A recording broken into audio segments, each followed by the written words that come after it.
نحمده ونصلي ونسلم علی رسولہ الکریم اما بعد۔ ناظرین، آج ہم اس شارٹ کلپ میں شب براءت جو کہ ماہ شعبان میں آتی ہے اس کے متعلق چند معروضات پیش کر رہے ہیں۔ لوگ اس کے متعلق مختلف سوالات کرتے ہیں، چونکہ اہل اسلام اس سے شب برات کے متعلق مختلف ابہامات اور اشکالات اپنے ذہن میں رکھتے ہیں، جن کو دور کرنے کے لیے وہ گاہے بگاہے سوال کرتے رہتے ہیں۔ تو اس لیے میں نے آج ارادہ کیا کہ اس ویڈیو میں ایسے سوالات، ایسے اشکالات اور ابہامات ان کا جواب دیا جائے جو لوگوں کے ذہنوں میں وقتاً فوقتاً شب برات کے بارے میں آتے رہتے ہیں۔ کچھ ایسی غلط اور بے حقیقت باتیں لوگوں نے اس کے متعلق اپنے ذہنوں میں ایسے تصورات بیٹھائے ہوئے ہیں جن کا حقیقت کے ساتھ، دین کے ساتھ، شریعت کے ساتھ کوئی تعلق نہیں۔ خاص طور پہ دو سوالات لوگ کرتے ہیں کہ شب براءت میں اس رات کے اندر نوافل پڑھنا اور نوافل کا بھی ایک خاص طریقہ، انداز،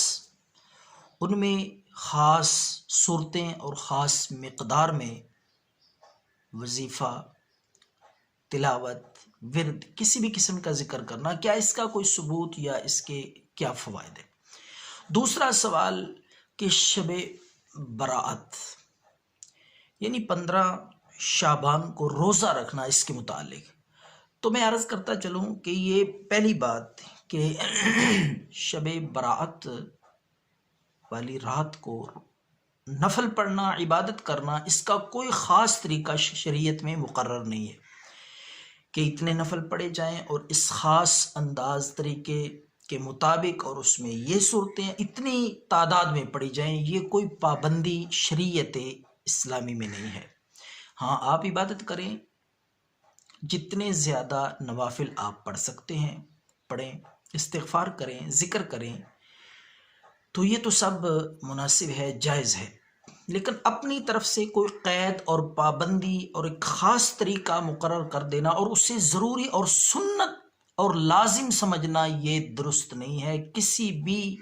طرح یہ مناسب نہیں ہے۔ دوسری بات کہ روزہ شعبان کا، 15 شعبان کا یا شب برات کا روزہ، اس کی کیا حقیقت ہے؟ تو میں عرض کرتا چلوں کہ ہمارے پیارے پیغمبر نبی اقدس صلی اللہ علیہ وسلم ہر مہینے کے ایام 20 یعنی چاند کی 13، 14 اور 15 تاریخ کے روزے ہمارے پیارے پیغمبر رکھا کرتے تھے پابندی کے ساتھ۔ چاند کی ان 3 تاریخوں کو ایام 20 کہتے ہیں، 13، 14 اور 15۔ تو پیارے پیغمبر نبی اقدس صلی اللہ علیہ وسلم کی سنت کو ادا کرتے ہوئے، آپ کے طریقے کو اختیار کرتے ہوئے، آپ کی پیروی کرتے ہوئے ہم یہ روزے رکھ سکتے ہیں اس نیت کے ساتھ، آپ کے اس طریقے کے مطابق، ایام 20 کی نیت کرتے ہوئے۔ اس کے علاوہ صرف 15 شعبان کا روزہ رکھنا اور اسے سنت سمجھنا، شب بارات جب ہوتی ہے اس سے اگلے دن، تو یہ ضروری نہیں ہے۔ اگر آپ روزہ رکھنا چاہتے ہیں شعبان میں تو نبی اقدس صلی اللہ علیہ وسلم کی سنت اور آپ کے طریقے کے مطابق آپ 3 روزے رکھیں، 13 شعبان، 14 اور 15 شعبان کو۔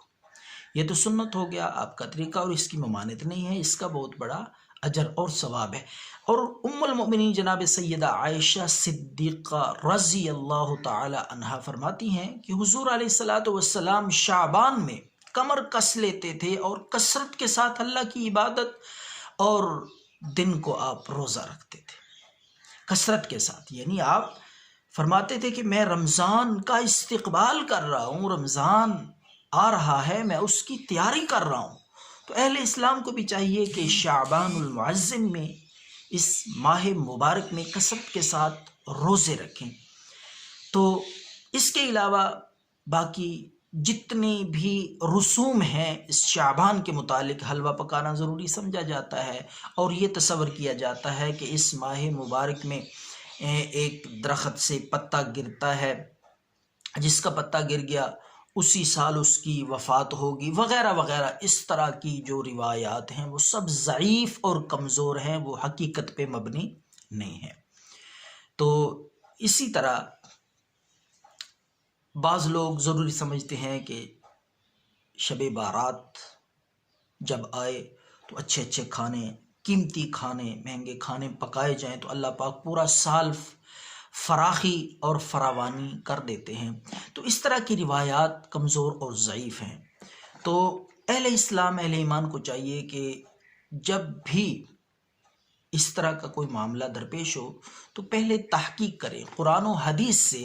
پیارے پیغمبر جناب محمد الرسول اللہ کی اسوہ حسنہ، آپ کی سیرت، آپ کی سنت، اور پھر اس کے بعد صحابہ کرام کے انداز، طرز زندگی اور صحابہ کرام کی سیرت کو سامنے رکھتے ہوئے اس کی پیروی کریں، اسی کے مطابق اپنی زندگی گزاریں اور اسی کے مطابق عمل کریں۔ دعا ہے